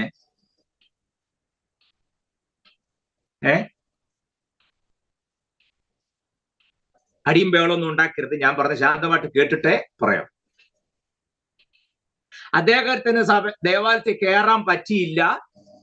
അവിടെ ചെന്നപ്പോഴാണ് റൂള് കണ്ടത്, ഷണ്ണന്മാർക്ക് പ്രവേശനമില്ല. നിറകണ്ണുകളോടെ അദ്ദേഹം മടങ്ങിപ്പോരുമ്പോൾ അവിടെ കണ്ട മാടക്കട എന്ന് യെശയ്യാ 53-ാം അധ്യായം വിൽപ്പനയ്ക്ക് വെച്ചെന്ന് കണ്ടു. അതും വാങ്ങിച്ച അദ്ദേഹം ക്രൂശിന്റെ പഴയ നിയമത്തിന്റെ പൊരുളും വായിച്ചുകൊണ്ട് വരികയായിരുന്നൊക്കെ പറഞ്ഞ് വൈബ്രേഷൻ ഇട്ടൊക്കെ പ്രസംഗിക്ക് നിങ്ങൾ കേട്ടിട്ടില്ലേ? എന്തോ അറിഞ്ഞോണ്ടാ? അവിടെ ഷണ്ണൻ എന്ന് ഉപയോഗിച്ചിരിക്കുന്ന പദം എന്താ നിങ്ങൾക്ക് അറിയാമോ? സ്വോത്രം. നിങ്ങൾ മനസ്സിലാക്കണേ, ഞാൻ 2 വാക്യം വായിച്ച് കേൾപ്പിക്കുക. കാര്യം എന്നറിയാമോ? 2 ഉപയോഗിച്ചിരിക്കുന്ന പദം 2 പ്രത്യേകിച്ച് ഒരു കാര്യം മറക്കരുത്. അപ്പോസ്തല പ്രവൃത്തി എന്ന പുസ്തകം എഴുതിയിരിക്കുന്ന ആരാണ്? ലൂക്കോസ്. Very good. ലൂക്കോസ് ആണ് ആ സുവിശേഷം എഴുതിയിരിക്കുന്നത്. ഞാനൊരു കാര്യം ഓർപ്പിച്ചു, മറ്റാരെക്കാളും ഏതൊരു മൈന്യൂട്ടായിട്ടുള്ള കാര്യവും കൃത്യമായി സ്പെസിഫൈ ചെയ്ത് എഴുതുന്ന വ്യക്തിയാണ് ആര്? ലൂക്കോസ് അല്ലേ? നിങ്ങൾ അപ്പോസ്തല പ്രവൃത്തി 8-ാം അധ്യായത്തിന്റെ 28-ാമത്തെ വാക്യം ഒന്ന് വായിച്ചേ. Book of acts chapter 8 verse 28.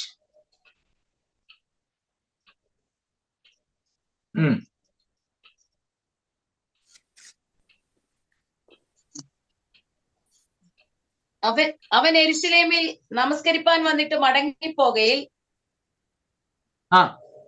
തേരിലിരുന്ന് യെശയ്യാ പ്രവാചകന്റെ പുസ്തകം വായിക്കുകയായിരുന്നു. ഒന്നുകൂടെ വായിക്കണം. അവൻ യെരൂശലേമിൽ നമസ്കരിപ്പാൻ വന്നിട്ട് മടങ്ങിപ്പോകയിൽ. ഒന്നുകൂടെ വായിച്ചേ. കറക്റ്റാ വായിച്ചു, ഒരു പെശകുമില്ല. ഒന്നുകൂടെ വായിച്ചു. അവൻ യെരൂശലേമിൽ നമസ്കരിപ്പാൻ വന്നിട്ട് മടങ്ങിപ്പോകയിൽ. മതി. അവൻ യെരൂശലേമിൽ ദൈവത്തെ മഹത്വപ്പെടുത്താൻ നമസ്കരിപ്പാൻ വന്നിട്ട് മടങ്ങിപ്പോവുക. അത്രേ ഉള്ളൂ വാക്യം. അതിനകത്ത് അദ്ദേഹത്തിന് ദേവാലയത്തിൽ കയറാൻ പറ്റിയില്ലെന്ന്, നമസ്കരിക്കാൻ പറ്റിയില്ലെന്ന് ആരാ പറഞ്ഞേ?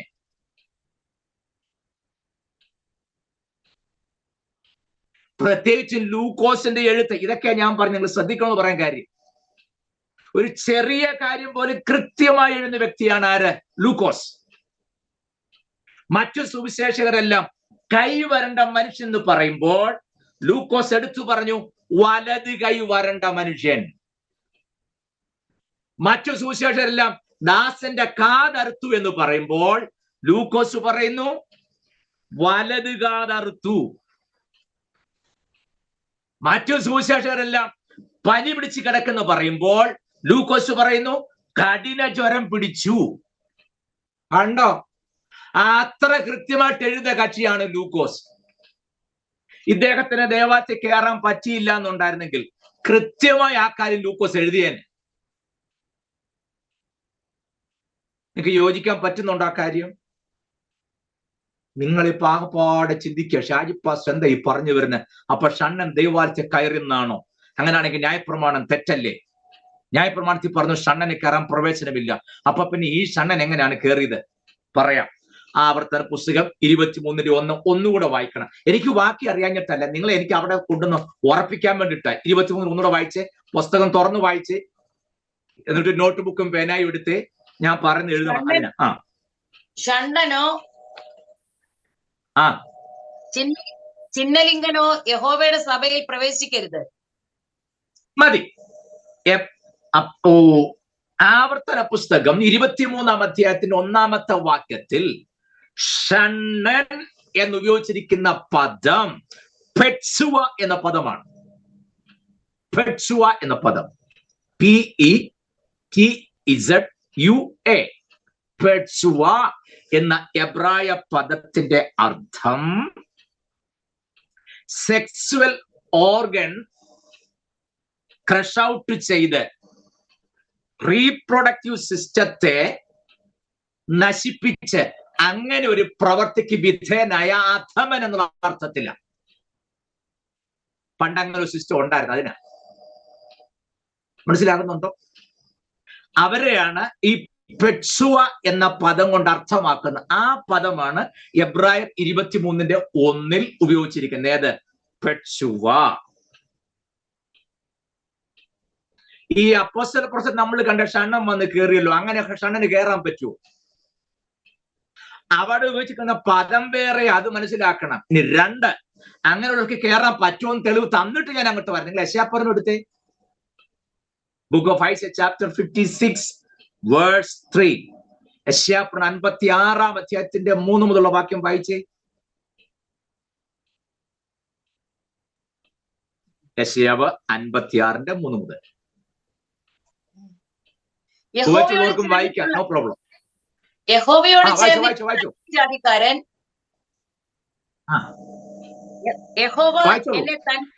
യഹോവ എന്നെ തന്റെ ജനത്തിൽ നിന്ന് അശേഷം വേർപെടുത്തും എന്ന് പറയരുത്. ഷണ്ണനും ഞാനൊരു ഉണങ്ങിയ വൃക്ഷം എന്ന് പറയരുത്. എന്റെ ശബ്ബത്ത് ആചരിക്കുകയും എനിക്കിഷ്ടമുള്ളത് തെരഞ്ഞെടുക്കുകയും എന്റെ നിയമം പ്രമാണിക്കുകയും ചെയ്യുന്ന ഷണ്ഡന്മാരോട് യഹോവയായ എന്റെ ശബ്ബത്ത് ആചരിക്കുകയും എനിക്കിഷ്ടമുള്ളത് തിരഞ്ഞെടുക്കുകയും എന്റെ നിയമം പ്രമാണിക്കുകയും ചെയ്യുന്ന ഷണ്ഡന്മാരോട് യഹോവയായി ഞാൻ ഇപ്രകാരം അരുളി ചെയ്യുന്നു. എന്താണ് അരുളി ചെയ്യുന്നത്? ഞാൻ അവർക്ക് എന്റെ ആലയത്തിലും എവിടാ? അവർക്ക് എന്റെ ആലയത്തിലും എന്റെ മതിലകങ്ങളിലും പുത്രീ പുത്രന്മാരെക്കാൾ ശേഷമായ ഒരു ജ്ഞാപകവും നാമവും കൊടുക്കും. ഞാൻ അവർക്ക് എന്റെ ആലയത്തിലും, കണ്ടോ, ഛേദിക്കപ്പെടാത്ത ഒരു ശാശ്വത നാമം തന്നെ ഞാൻ അവർക്ക് കൊടുക്കും. അപ്പോസ്തല പ്രവൃത്തി 8-ാം അധ്യായം എഴുതുന്നതിനും 600 വർഷം മുമ്പ് പ്രവാചകനായ യെശയ്യാവ് പറയുന്നു, ഷണ്ണന്മാർക്ക് ആലയത്തിനകത്ത് അവകാശം. അപ്പൊ ഇത് ഏത് ഷണ്ണനാ?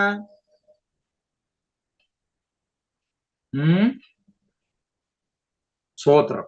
ഷണ്ണൻ ഒരു പദം കിട്ടുന്നെങ്കിൽ വെറുതെ ചാടി ഇറങ്ങി പോകരുത്. അതുകൊണ്ടാണ് ഞാൻ മത്തായിലെ ടെർമിനോളജി എന്താണെന്ന് പറയാൻ കാരണം. കണ്ടോ? ആവർത്തന പുസ്തകം 23-ാം അധ്യായത്തിന്റെ 1-ാമത്തെ വാക്ക് ഷണ്ണൻ ഉപയോഗിച്ചിരിക്കുന്ന പദം പെറ്റ്സുവ എന്നാണെങ്കിൽ യെശയ്യാവ് 56:3 ഉപയോഗിച്ചിരിക്കുന്ന പദം പെറ്റ്സുവ അല്ല, മറിച്ച് ഷെരിഷേം എന്ന പദമാണ്. ഷെരിഷേം, SHA-RI-SH-EM. അങ്ങനെയാണ് എഴുതേണ്ടത്. ഷെറിഷേം, ആ പദത്തിന്റെ അർത്ഥം എന്നറിയാമോ? Highly intelligent and dedicated person, dedicated for some higher purpose, so that he has avoided family life, sexual life and worldly life. എങ്ങനെയുണ്ട്? നിങ്ങളെല്ലാം അത്യാവശ്യം ഇംഗ്ലീഷ് അറിയാവുന്നവരായതുകൊണ്ടാണ് ഞാൻ പറഞ്ഞാലേ തെറ്റുള്ളൂ. നിങ്ങൾക്ക് കൃത്യമായിട്ട് ഇംഗ്ലീഷ് അറിയാം. ഞാൻ ഈ മുറി ഇംഗ്ലീഷും കൊണ്ടാണ് നിൽക്കുന്നത്. നിങ്ങൾ കേട്ട് വെറുണ്ടിരിക്കുക, പുള്ളി വലിയ ആളാണ്. ഇതൊക്കെ പറയുമ്പോൾ നിങ്ങളൊന്ന് ഇരുന്നോളൂല്ലോ നോർത്തൻ കടക്കൊക്കെ പറയുന്നത് കേട്ടോ. ഷെറിഷേം എന്ന പദത്തിന്റെ അർത്ഥം ഹൈലി ഇന്റലിജന്റ് ആയിട്ടുള്ള ഒരു മനുഷ്യൻ. And he has dedicated his life for A special purpose, പ്രത്യേക ഉദ്ദേശ ലക്ഷ്യത്തിനു വേണ്ടി തന്റെ ജീവിതം മുഴുവനും മാറ്റിവെച്ച്, കുടുംബ ജീവിതമോ ലൈംഗിക സുഖങ്ങളോ വേൾഡി പ്ലഷേഴ്സ് ഒന്നും വേണ്ടാതെ ദൈവം തനിക്ക് കൊടുത്ത ആ ഹൈലി ഇന്റലിജൻസ് മുഴുവൻ താൻ എന്തിനു വേണ്ടി ഡെഡിക്കേറ്റ് ചെയ്തോ അതിനു വേണ്ടി മാത്രമായി അർപ്പിക്കപ്പെടുന്ന ഒരുത്തൻ. ആ അർത്ഥത്തിലാണ് ഷെറിഷേം എന്ന പദം ഉപയോഗിച്ചിരിക്കുന്നത്. അല്ലാതെ എത്യോപ്യ രാജ്ഞിയുടെ സൈന്യാധിപൻ, അവന് കുടുംബവും ഇല്ല, പിള്ളേരെ ഇല്ല, ഒരു കുടുംബം പോലും ചൊവ്വനേരെ പാകപ്പെടുത്താൻ പറ്റാത്തവനെ പിന്നെ രാജ്യത്തിന്റെ മുഴുവൻ സൈന്യാധിപനാക്കിയാൽ എങ്ങനെ ഇരിക്കും? നിങ്ങളൊന്ന് ആലോചിച്ച്. അവനെ പിടിച്ച് സൈന്യാധിപനാക്കാനും മാത്രം ബുദ്ധിഹീനയാണോ അവിടുത്തെ രാജാവ് രാജ്ഞിയൊക്കെ? നിങ്ങളൊന്ന് ആലോചിച്ച്. അങ്ങനെ അന്നേക്കാലത്ത് ഏറ്റവും അധമമായ പ്രവൃത്തി ചെയ്ത് ഒരുത്തരെ പിടിച്ച് സൈന്യാധിപനാക്കും നിങ്ങൾക്ക് തോന്നുന്നുണ്ടോ? പട്ടാളത്തിൽ പോയിട്ടുള്ളവർ ചോദിച്ചാൽ പറയും, മിലിറ്ററി ടെസ്റ്റിനകത്ത് ഫിസിക്കൽ ടെസ്റ്റിന്റെ പല ഏരിയ ഞാൻ അത് പറയുന്നില്ല. സ്വോത്രം. പട്ടാളത്തിൽ ചേരുന്നവന്റെ ഹെഡ് ടു ടോ, ശിരസ് മുതൽ നഖം വരെ പരിശോധനയുണ്ട്. ഊനമില്ലെന്നുണ്ടെങ്കിൽ മാത്രമേ പട്ടാളത്തിൽ എടുക്കുള്ളൂ. മനസ്സിലായോ? അവിടെ റീപ്രൊഡക്റ്റീവ് സിസ്റ്റം പ്രോപ്പറായി വർക്ക് ചെയ്യുന്നുള്ളത് ഉറപ്പായിരിക്കണം. ഞാൻ അത്രേ പറയുന്നുള്ളൂ. എത്യോപ്യ രാജ്യത്തിന്റെ സൈന്യാധിപൻ അവിടെ ഷണ്ണൻ എന്ന് ഉപയോഗിച്ചിരിക്കുന്നതിന്റെ ആശയം ഇതാണ്. ഷെറിഷേം. കണ്ടോ? ഇത് അപ്പോസ്തല പ്രവൃത്തി എഴുതിയിരിക്കുന്ന ലൂക്കോസ് അല്ലേ? ലൂക്കോസ് ആർക്ക് വേണ്ടിയിട്ടാണ് എഴുതുന്നത്? ലൂക്കോസ് സുവിശേഷം എഴുതാൻ ജാതികൾക്ക് വേണ്ടിയിട്ടാ അല്ലേ? ഞാൻ ആദ്യമേ പറഞ്ഞു, വേദോസിന്റെ എഴുത്തുകാർ 40-ലധികം ആളുകളുണ്ട്. അതിൽ യഹൂദനല്ലാത്ത ഒരൊറ്റ എഴുത്തുകാരൻ ലൂക്കോസ് മാത്രമാണ്. ബാക്കി 39 പേരും യഹൂദന്മാരാണ്. ഒറ്റ ആളെ ഉള്ള യഹൂദനല്ലാത്ത. അതാരാണ്? ലൂക്കോസ് ആണ്. Later he became a proselyte. എന്നാൽ പിന്നീട് താൻ യഹൂദനായി മാറിയ വ്യക്തിയാണ്. അങ്ങനെ നോക്കുമ്പോൾ 40 പേര് യഹൂദനാണെന്ന് പറയാം. അപ്പൊ ലൂക്കോസിന്റെ ബാക്ക്ഗ്രൗണ്ട് പിടികിട്ടിയോ? പിടികിട്ടി. കണ്ടോ? ഭാഷ ഡെവലപ്പ് ആകാത്ത എബ്രായ ഭാഷയിൽ എഴുതിയ മത്തായിയുടെ സുവിശേഷത്തിന്റെ തനതായ, അതൊക്കെ പറഞ്ഞാൽ നിങ്ങൾ വഴക്കുണ്ടാക്കും. മത്തായി എബ്രായ ഭാഷ എഴുതി പറഞ്ഞാൽ ഇപ്പോഴത്തെ ലേറ്റസ്റ്റ് സ്വദേശിമാർ കേട്ട എന്നെ ഓടിച്ചിട്ട് തല്ലും. കാരണം പുതിയ നിയമം മുഴുവൻ ഗ്രീക്കിൽ എഴുതുന്നതാണല്ലോ പഠിപ്പിൽ. ആണെങ്കിലായിക്കോട്ടെ, എനിക്കിപ്പം വിരോധമൊന്നുമില്ല. എനിക്ക് അതെല്ലാം അറിയാതെ അങ്ങനെ അല്ല എന്നുള്ളത്. അതുകൊണ്ട് പിന്നെ ഞാൻ അതിന് വഴക്കുണ്ടാക്കാനൊന്നും പോകുന്നില്ല. സ്വോത്രം. അപ്പോൾ പ്യുവർ ഹീബ്രു ഭാഷയിൽ എഴുതിയ ഈ പദപ്രയോഗങ്ങളുടെ ശരിയായ അർത്ഥം അറിയാതെ, അല്ലെങ്കിൽ ആ ഒരു ശൈലി കിട്ടാതെ, പുതിയ നിയമത്തിൽ അപ്പോസ്തല പ്രവൃത്തികൾ വന്നപ്പോൾ ഷണ്ണൻ എന്ന് മാത്രം എഴുതി അർത്ഥവ്യത്യാസം പ്രത്യേകം ചൂണ്ടിക്കാണിക്കാൻ ലൂക്കോസ് ശ്രമിക്കാഞ്ഞതിനാൽ എല്ലാം ഒരേ ആശയത്തിൽ എടുത്തു. കണ്ടോ? അവിടെ ഷെറിഷേം എന്ന പദം ഉപയോഗിക്കുന്നത് അത്ര ഹൈലി ഇന്റലിജന്റ് ആയി ലോകസുഖങ്ങളൊന്നും വേണ്ട എന്ന് വെച്ച് തന്റെ ലൈഫ് മുഴുവൻ ഏറ്റവും പരമോന്നതമായ ഒരു ദൗത്യ നിർവഹണത്തിന് വേണ്ടി സമർപ്പിക്കപ്പെട്ട ഒരുവൻ എന്ന അർത്ഥത്തില്ല. പിന്നെ നമുക്കും മേലോട്ട് പോണെങ്കിൽ ഇതൊക്കെ ബാധകമാണ്. ആണോ? വേണമെങ്കിൽ. സ്വോത്രം. പല കാര്യങ്ങളിലും വേണ്ടാന്ന് വെച്ചാലൊക്കെ നടക്കുള്ളൂ. കുടുംബജീവിതം വേണ്ടെന്നല്ല ഞാൻ പറഞ്ഞത്, തെറ്റിദ്ധരിക്കരുത്. പക്ഷെ പല ഏറിയാലും റെസ്ട്രിക്ഷൻ ആവശ്യം. ഇപ്പൊ അടുത്ത വർഷം കൊണ്ട് 1-2 വർഷം കഴിഞ്ഞാൽ ഇവിടുന്ന് ഇന്ത്യ സ്വയമായി വികസിപ്പിച്ചെടുത്ത പേടകം ഉപയോഗിച്ച് ചന്ദ്രനിലും ചൊവ്വയിലും ഒക്കെ ആളെ എത്തിക്കാനുള്ള ശ്രമത്തില്ല. ഞാൻ നിങ്ങളോട് പറഞ്ഞിട്ടുണ്ടോന്ന് എനിക്ക് അറിഞ്ഞുകൂടാ. ഉണ്ടെങ്കിലും ഇല്ലെങ്കിലും ഞാൻ ഒന്നുകൂടെ പറയുക. ഇപ്പൊ ചൊവ്വയിലേക്കോ ചന്ദ്രനിലേക്കോ പോകാൻ ആൾക്കാർ തീരുമാനിച്ചെന്നിരിക്കട്ടെ. ചന്ദ്രനിൽ പോകാൻ ഒരുങ്ങുന്നവൻ വെള്ളിയാഴ്ചയാണ് പോകുന്നതെങ്കിൽ ബുധനാഴ്ച വൈകുന്നേരം എനിക്ക് 2 ദിവസം മെനക്കോട്ടുണ്ട്, ഞാനും ചൊവ്വായി പോയേക്കാന്നും പറഞ്ഞ് പാൻറ് ഷർട്ട് ഇട്ട് ചെന്നാൽ അവന് ചൊവ്വായി പോകാതെ പേടകത്തിനകത്ത് കയറാനൊക്കെ പറ്റുമോ? ഇല്ല. അങ്ങനെ പോകണമെന്നുണ്ടെങ്കിൽ മാസങ്ങൾക്ക് മുമ്പേ അവർക്ക് ട്രെയിനിങ് ഉണ്ട്. അവിടെ ഭാര്യയെ വിട്ട്, മക്കളെ വിട്ട്, അപ്പനെ വിട്ട്, അമ്മയെ വിട്ട്, അമ്മാച്ചനെ വിട്ട്, ഉപ്പാപ്പനെ വിട്ട്, ഇവരുമൊക്കെയുള്ള ബന്ധങ്ങളിൽ ഉപേക്ഷിച്ച് ഈ ട്രെയിനിങ് സെന്ററിൽ തന്നെ താമസിക്കണം. ആ ട്രെയിനിങ് ഇടയ്ക്ക് മൂത്ത അളിയന്റെ 2ാമത്തെ അമ്മയുടെ കല്യാണം എനിക്ക് പോകണമെന്ന് പറഞ്ഞാൽ അവനെ കൊണ്ടൊന്നും ചൊവ്വായി പോക്ക് നടക്കുകയല്ല, ചന്ദ്രനി പോക്ക് നടക്കുകയല്ല. മനസ്സിലാവുന്നുണ്ടോ? ഇവരുമായിട്ട് അറ്റാച്ച്മെന്റ് ഉള്ളിടത്തോളം കാലം ഇവനെ കൊണ്ട് ചന്ദ്രനി പോക്ക് നടക്കുകയല്ല. ചന്ദ്രനിലേക്ക് പോകാനായിട്ട് തീരുമാനം എടുക്കുന്നവന്റെ ഫോക്കസ് അവിടെ മാത്രമേ ഉള്ളൂ, വേറൊന്നും അവന്റെ ചിന്തയില്ല. പോകുന്നത് എങ്ങനെയാണ്, ധരിക്കുന്ന ഡ്രസ്സ് എങ്ങനെയാണ്, അവിടെ ചെന്നാൽ എങ്ങനെയാണ്, അവിടുത്തെ ലൈഫ് എങ്ങനെയായിരിക്കണം, അവിടുത്തെ ഫുഡ് എങ്ങനെയാണ്, അവിടുത്തെ ജീവിത രീതി എങ്ങനെയാണ്, ഇതെല്ലാം അവിടെ ചെന്ന് എങ്ങനെ ജീവിക്കണോ അത് മുഴുവൻ ഇവിടെ ദീർഘനാളത്തെ പ്രാക്ടീസ് കഴിഞ്ഞാലേ അങ്ങോട്ട് പോകാൻ ഒക്കൂ. നിങ്ങൾക്ക് വല്ലതും പിടി കിട്ടുന്നുണ്ടോ?